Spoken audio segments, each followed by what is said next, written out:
नमस्कार, बुलेटिन में स्वागत है आपका और मैं हूं आपके साथ जागृति खंतवाल। बुलेटिन की शुरुआत करेंगे बड़ी खबर के साथ। बड़ी खबर आपको बता दें, ये बड़ी और अहम जानकारी।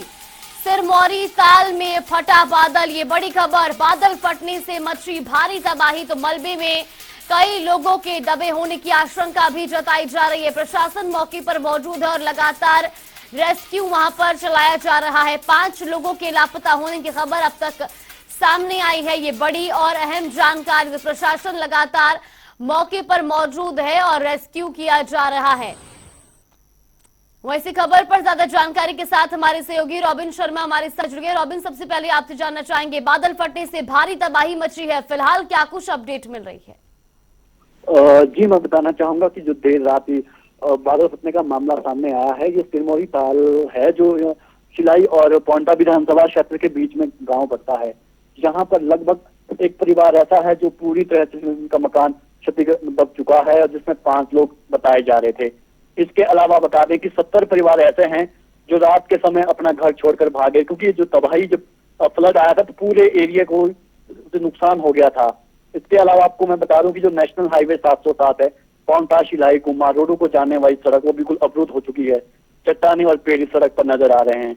प्रशासन की टीम मौके पर पहुंच गई थी और बचाव कार्य शुरू किया जा रहा है। फिलहाल जहां पर ये मकान जो दबा है, वहां तक पहुंचने के लिए जो पौंटा प्रशासन है या उनकी टीम है, वो पहुंचने के लिए काफी मशक्कत कर रही है, क्योंकि चट्टाने और जो दलदल है वो बहुत ज्यादा है। ऐसे में अभी टीम फिलहाल अभी मौके तक नहीं पहुंच पा रही है, लेकिन बचाव कार्य शुरू हो रहा है। जी बिल्कुल, ये भी जानना चाहेंगे रॉबिन, जिस तरीके से बादल फटा है, तबाही मची है, कितने लोगों को फिलहाल सुरक्षित बाहर निकाला जा चुका है? जी, मैं बताना चाहूंगा कि जो आसपास के जो मैंने अभी बताया कि 70 परिवार तो ऐसे थे जो सुरक्षित बाहर निकाल दिए थे। इसके अलावा एक परिवार ऐसा है जिनका घर पूरी तरह से लगभग 15 फुट दब चुका है, तो घर की छत भी नजर नहीं आ रही है। ऐसे में फिलहाल बचाव कार्य चल रहा है। जी बिल्कुल, प्रशासन का क्या कुछ कहना है, कब तक उन लोगों को रेस्क्यू कर लिया जाएगा जो मलबे में दबे हैं? जी, मैं बताना चाहूंगा कि जो पौंटा प्रशासन एसडीएम से बात हुई थी, उन्होंने कहा कि बचाव कार्य शुरू किया जा रहा है। लगभग 1-2 घंटे के बाद जहां पर ये जो घर दबा है उसको तक वो टीम पहुंच जाएगी। जी बिल्कुल, बहुत बहुत धन्यवाद आपका हमारे साथ जुड़ने के लिए और तमाम जानकारी हम तक पहुंचाने के लिए।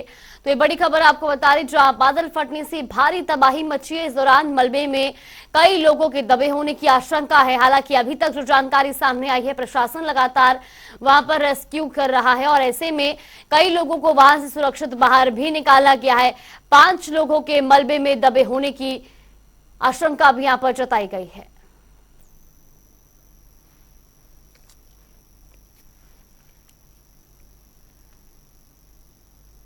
मुख्यमंत्री सुखविंदर सिंह सुक्खू ने रोहड़ू क्षेत्र के लायला गांव में हुए नुकसान का जायजा लिया। इस दौरान उन्होंने कहा कि सरकार प्रभावित बागवानों को बढ़ा हुआ मुआवजा देगी। बता दें कि यहां हाल ही में बादल फटने से काफी नुकसान हुआ था और ऐसे में मुख्यमंत्री ने उप मंडलाधिकारी को 12 घंटे के भीतर एक विस्तृत रिपोर्ट तैयार करने के निर्देश दिए हैं, जिसमें प्रभावित परिवारों को देय वित्तीय सहायता की रूपरेखा तैयार की जाएगी।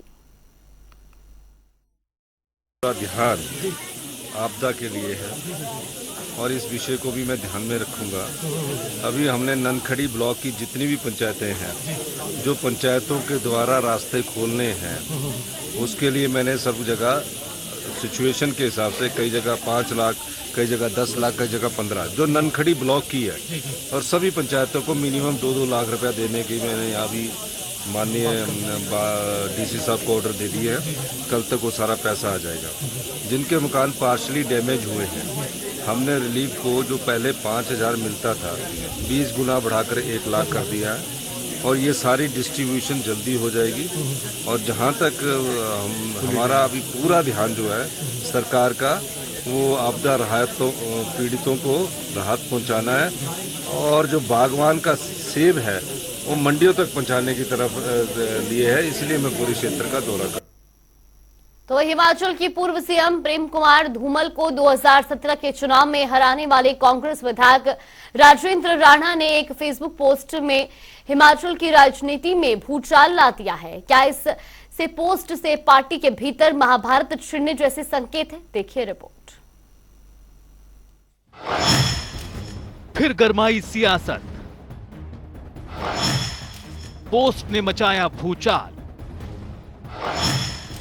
कब होगा कैबिनेट विस्तार? कांग्रेस में होगी महाभारत। हिमाचल प्रदेश में व्यवस्था परिवर्तन वाली सरकार की परेशानी कम होने का नाम नहीं ले रही है। मुख्यमंत्री सुखविंदर सिंह सुक्खू के सामने आए दिन नई परेशानी खड़ी हो रही है। मुख्यमंत्री के सामने अब एक और नई समस्या आन खड़ी है। दरअसल सुजानपुर से विधायक राजेंद्र राणा ने फेसबुक पर एक पोस्ट लिखा है और इस पोस्ट में राणा का दर्द साफ तौर पर झलकता हुआ नजर आ रहा है। राणा ने महाभारत का प्रसंग सुनाते हुए हिमाचल कांग्रेस में भी महाभारत की चर्चाओं को हवा दे दी। मंत्री पद की रेस में शामिल राजेंद्र राणा ने महाभारत का प्रसंग सुनाते हुए विवादों से दूर रहने की बात लिखी है। राणा की इस पोस्ट ने प्रदेश की सियासत में नई चर्चा को जन्म दे दिया है। राजेंद्र राणा ने लिखा, जो विवादों से दूर रहते हैं वही दिलों पर राज करते हैं। जो विवादों में उलझ जाते हैं वो अक्सर दिलों से भी उतर जाते हैं। महाभारत का प्रसंग देखिए, पांडवों ने सिर्फ 5 गांव ही तो मांगे थे और दुर्योधन ने सुई की नोक बराबर भी जमीन देने से इनकार कर दिया था। एक जिद ने महाभारत रच दिया। सुकून भरी जिंदगी के लिए विवादों से दूरी है बेहद जरूरी। इस पोस्ट से अलग अलग सियासी मायने भी निकाले जा रहे हैं। राजनीति के जानकार मानते हैं कि हिमाचल कांग्रेस में भी सियासी महाभारत छिड़ सकती है। राजेंद्र राणा के सोशल मीडिया पोस्ट पर धर्मशाला से विधायक सुधीर शर्मा भी कूद पड़े। मंत्री पद की दौड़ में शामिल विधायक सुधीर शर्मा ने भी कमेंट किया है। सुधीर शर्मा लिखते हैं, तुलसी नर का क्या बड़ा, समय बड़ा बलवान, भीला लूटी गोपियां, वही अर्जुन वही बाण। साल 2017 के विधानसभा चुनाव में भाजपा का पीढ़ी परिवर्तन करने वाले राणा अपनी ही पार्टी के भीतर संघर्ष कर रहे हैं। साल 2017 के विधानसभा चुनाव में सुजानपुर सीट से राणा ने भारतीय जनता पार्टी के मुख्यमंत्री उम्मीदवार प्रोफेसर प्रेम कुमार धूमल को चुनाव हराया था। अब जिस कांग्रेस नेता ने भारतीय जनता पार्टी को इतना बड़ा झटका दिया हो, उसी नेता की सियासत अपनी पार्टी में हिचकोले खा रही है। अक्षेत्रीय संतुलन के कारण मंत्री पद से चूक सकते हैं राणा। हमीरपुर संसदीय क्षेत्र से हैं सीएम और डिप्टी सीएम। एक और मंत्री की तैनाती बिगाड़ सकती है संतुलन और इसी वजह से राणा के मंत्री पद पर संशय। राणा को मंत्री बनाने के पक्ष में कांग्रेस हाईकमान। हॉली लॉज के करीबी रहे हैं राजेंद्र राणा। हिमाचल कैबिनेट में 3 पद खाली हैं। इनमें राजेंद्र राणा, राजेश धर्माणी और यादवेंद्र गोमा बड़े दावेदार माने जा रहे हैं। मगर क्षेत्रीय संतुलन के कारण राजेंद्र राणा को मंत्री पद से वंचित रहना पड़ सकता है, क्योंकि मुख्यमंत्री और डिप्टी सीएम दोनों ही हमीरपुर संसदीय क्षेत्र से हैं और ऐसे में एक और मंत्री हमीरपुर संसदीय हलके को देने से क्षेत्रीय संतुलन जरूर बिगड़ेगा। इससे युद्ध का आगाज हो सकता है। साल 2024 के चुनाव से पहले कांग्रेस को युद्ध थामने के लिए जरूरी कदम उठाने होंगे। न्यूज डेस्क, जनता टीवी।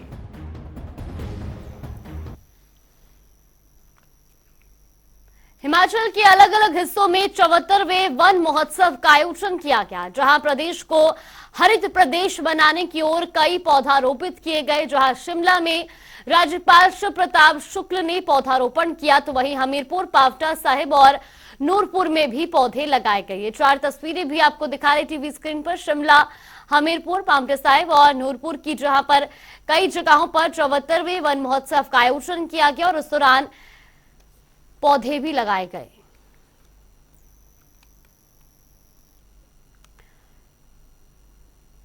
तो अलग अलग किस्म के पौधों का रोपण किया गया। शिमला, हमीरपुर, पावटा साहिब और नूरपुर की ये तस्वीरें भी दिखा रही, जहां 74वें वन महोत्सव का आयोजन किया गया। इस दौरान शिमला में राज्यपाल ने पौधारोपण किया।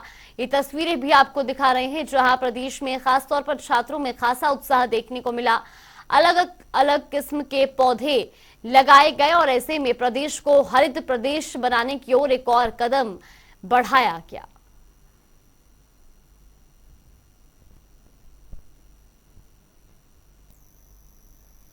हिमाचल में बीते दिन कई प्रदर्शन देखने को मिले, जहां सोलन में हिमाचल में चरमराई स्वास्थ्य सुविधाओं को लेकर विरोध जताया गया, तो वहीं नाहन, कुल्लू में ट्रेड यूनियंस के राष्ट्रीय आह्वान पर मजदूरों का विरोध प्रदर्शन देखने को मिला।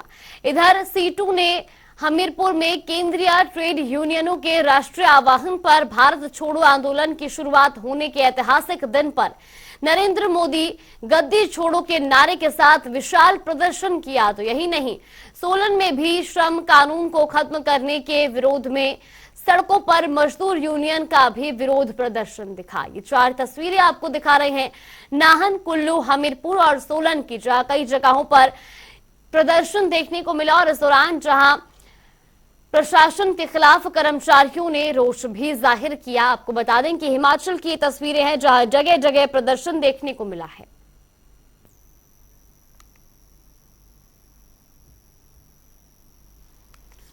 तो वहीं कृषि मंत्री चंद्र कुमार और ग्रामीण विकास एवं पंचायती राज मंत्री अनिरुद्ध सिंह ने नेता प्रतिपक्ष जयराम ठाकुर पर तंज कसा। उन्होंने कहा कि केंद्र सरकार की ओर से अंतरिम राहत राशि जारी करने के उनके दावे बिल्कुल झूठे हैं और केंद्र की ओर से अभी तक अंतरिम राहत की पहली किश्त भी जारी नहीं हुई है।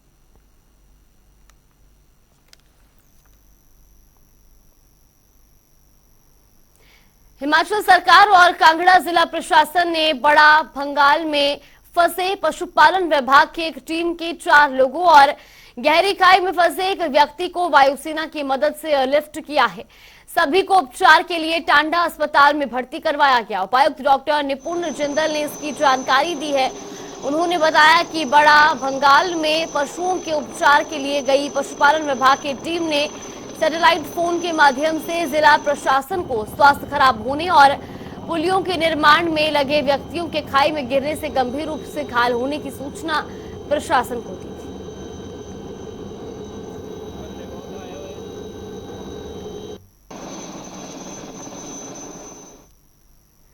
तो वहीं प्रदेश सरकार हर जन तक स्वास्थ्य सुविधाएं पहुंचाने के लिए लाख दावे करती है, लेकिन जमीनी स्तर पर सभी दावे सोलन में फेल होते नजर आ रहे हैं। अस्पताल में मरीजों को सुविधाएं नहीं मिल रही हैं और ऐसा ही एक मामला फिर सामने आया है। मरीजों को एक बेड नहीं मिला, जिसकी वजह से मरीज जमीन पर ही दर्द की वजह से लेट गया, लेकिन प्रशासन का कोई ध्यान इस ओर नहीं किया।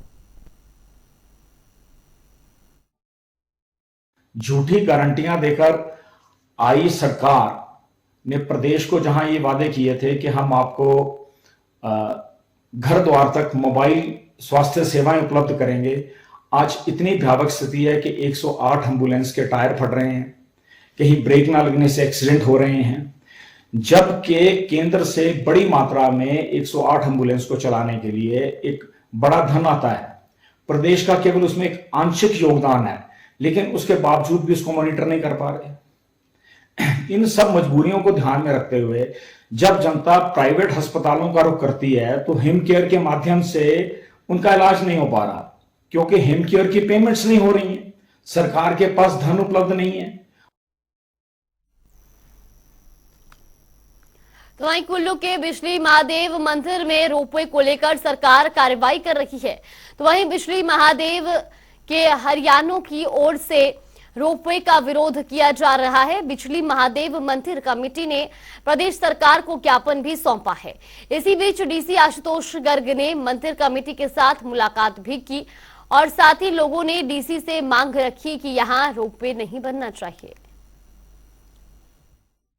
अभी हम देवते के आदेश पर हम जो भी काम कर रहे हैं उस पर हम जान देने के लिए तैयार है, लेकिन मनमानी किसी को होने नहीं देंगे। चाहे हम केंद्र सरकार हो चाहे हिमाचल सरकार, हम हाथ जोड़ कर उनसे विनती करते हैं कि इस कदम को जो है रोपवे का ऐसा है कि बिजली जो देवता के आदेश के अनुसार हम जो है मान रहे हैं। हम इसके लिए आप लोगों से भी बात करें और डीसी साहब से बात हुई। हमारी एक जनरल मीटिंग हुई थी बरहन गाँव में 4 तारीख को। उस दिन फिर से देववाणी देवते के रथ के सामने देववाणी हुई, जिसमें कि देवते ने रोपवे लगाने से साफ इनकार किया है और देवते ने कहा है कि अगर मेरे आदेश नहीं माने तो सख्त परिणाम भुगतने के लिए तैयार रहें। और मेरा प्रदेश सरकार और राज्य सरकार से यही निवेदन है कि इस मामले में संज्ञान ले। और अब एक्सप्रेस अंदाज में रुख करेंगे खबरों का। रिकांगपिओ में 12 से 14 अगस्त तक 10 metre rifle pistol shooting championship का होगा आयोजन। जिला राइफल एसोसिएशन के अध्यक्ष ठाकुर बिष्ट ने दी जानकारी। जसूर में नशे के खिलाफ सारथी अभियान के बारे में किया जागरूक, लोग अपने आसपास के क्षेत्र में खड़े रखें कड़ी नजर। सोलन ग्राम पंचायत मशीवर के गांव कोटला में गिरा एक भवन, एक की मौत, एक घायल, जांच में जुटी पुलिस। चंबा में पिकअप वाहन दलदल में फंसा, महिलाओं ने रस्सी से खींच दलदल से निकाली पिकअप गाड़ी। पंजाब निवासी से नशे की बड़ी खेप बरामद, 218 नशीले कैप्सूल्स और 210 नशीली गोलियां बरामद। पुलिस टीम ने आरोपी को गिरफ्तार कर शुरू की जांच। सोलन में 1266 बच्चों के टीकाकरण का लक्ष्य, मिशन इंद्रधनुष 5.0 का शुभारंभ स्वास्थ्य मंत्री डॉक्टर धनीराम शांडिल ने किया। टीकाकरण का पूर्ण रिकॉर्ड यूविन पोर्टल पर होगा अपडेट। मनाली से जम्मू जा रही एचआरटीसी की बस, चलती बस और डंपर पर गिरे पत्थर, सभी यात्री सुरक्षित। डॉक्टर विपिन गुलेरिया ने संभाला क्षेत्रीय बागवानी अनुसंधान एवं प्रशिक्षण केंद्र, किसानों की समस्याओं को प्राथमिकता के आधार पर किया जाएगा हल। श्रावण अष्टमी नवरात्रों का होगा भव्य आगाज, 15 अगस्त से ज्वालाजी में हर प्रकार के हथियारों का पर प्रतिबंध। सोलन में बढ़े आई फ्लू के केस, लोगों से एहतियात बरतने की अपील। आंखों का लाल हो जाना, आंखों में दर्द होना और आंखों से पानी आना होते हैं लक्षण। नालागढ़ में एक दिन में 2 लोगों ने किया सुसाइड, पुलिस ने किया मामला दर्ज, जांच की शुरू। दिवाली तक सब्जियों के दामों में रहेगी तेजी, किसानों के खिले चेहरे। बिलासपुर अमरपुर में 24 जुलाई को साधु ने की थी आत्महत्या की कोशिश, साधु की हुई मौत। हिमाचल संत समाज ने किया धरना प्रदर्शन। देश में शहीदों के सम्मान के लिए विशेष अभियान मेरी माटी मेरा देश किया जाएगा शुरू। देश के हर गांव से 7500 कलशों में मिट्टी लेकर दिल्ली के लिए निकाली जाएगी यात्रा। अनुराग यादव ने दी जानकारी। अंडर 14 टूर्नामेंट का शुभारंभ कैंट स्कूल नाहन में हो रहा आयोजन, 26 स्कूलों के 225 खिलाड़ी ले रहे हिस्सा।